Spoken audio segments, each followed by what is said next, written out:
Warning, this video contains team selection and captain choices which some viewers may find offensive. Hey guys, and welcome back to FPL TV. Before we look ahead to Game Week 30, which is the last regular sized game week for a while, let's quickly review how my team performed in Game Week 29.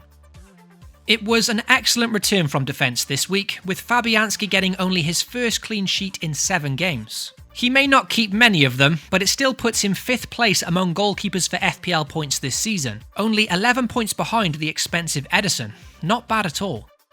It was the second game week in a row that my Liverpool defensive double-up paid dividends, as the pair once again transformed my game week from bad into good. 17 points between Van Dijk and Trent this week, to add to their incredible 38 points in the previous one. Wonderful stuff. Matt Doherty did spoil the defensive party a little bit though, having started his very nice fixture against Cardiff on the bench.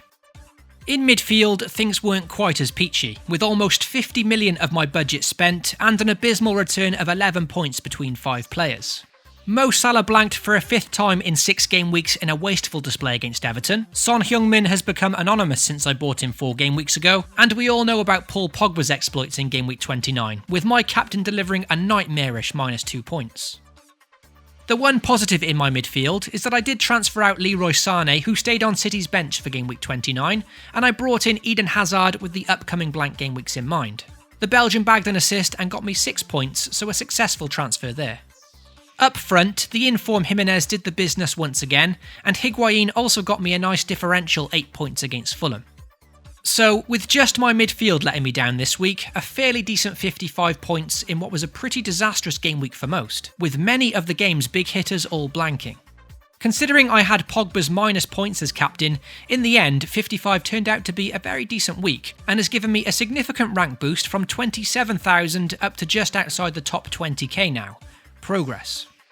So let's move on now to Game Week 30 and discuss my potential transfers and team selection for the upcoming game week. And as always, if you enjoy the content here at FPL TV, then be sure to help by dropping a like on the video and most importantly getting subscribed to the channel.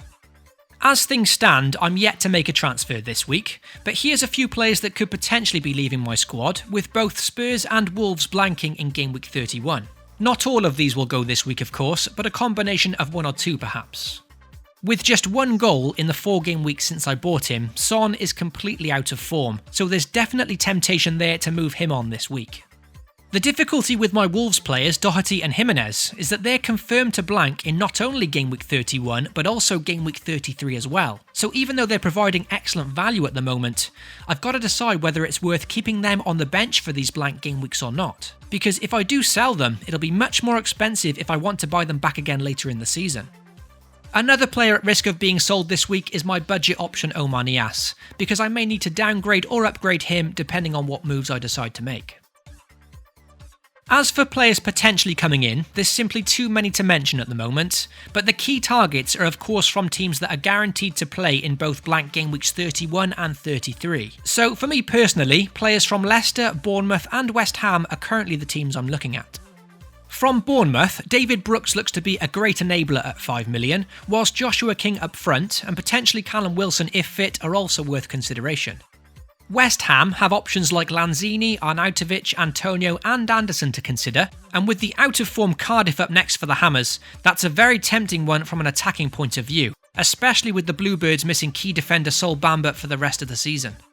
As for Leicester, Maddison, Tielemans and Vardy are all on my watch list, and they have a very nice fixture too, with them facing Fulham at home next. With all that talked about, let's take a look now at my current lineup for Game Week 30, which on paper still looks fairly solid. The only real issue with my team this week is of course not owning any Man City players, so that could definitely hurt me when they face Watford next. I just need to get through 1 more game week without them before City then blanking in Game Week 31 and potentially 33, so wish me luck.